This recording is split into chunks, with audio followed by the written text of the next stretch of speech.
শাড়ি পরে, ঠিক না? শাড়ি পরে মেয়েদের নামাজ হয় না। শাড়ি মূলতই অমুসলমানদের পোশাক। তারপরও কেউ যদি ঘরে পড়ে সেটা তার ব্যাপার।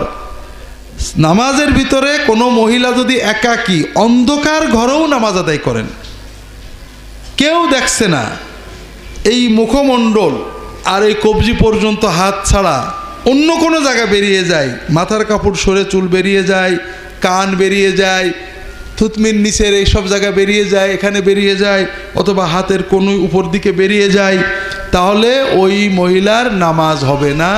আজীবন নামাজ পড়লেও বেনামাজই থাকবেন। যার কাপড় নেই তার ন্যাংটো হয়েও হবে। কিন্তু কাপড় আছে, কাপড় না বানিয়ে কাপড় পরেছে, সরে গেছে, নামাজ হবে না। শাড়ি পরে কি দেহ ঢাকা রাখা যায়?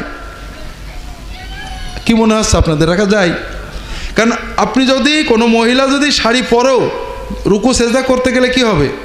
সরে যায়, কান চুল বেরিয়ে যায়।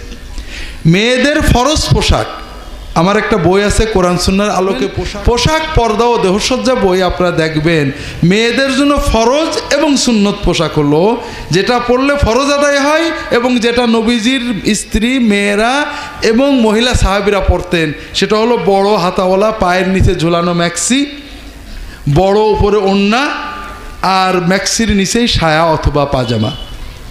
মেয়েরা এই তিনটে পোশাক পরে যদি সালাত আদায় করেন সালাত হয়ে যাবে। এরপরও মহিলা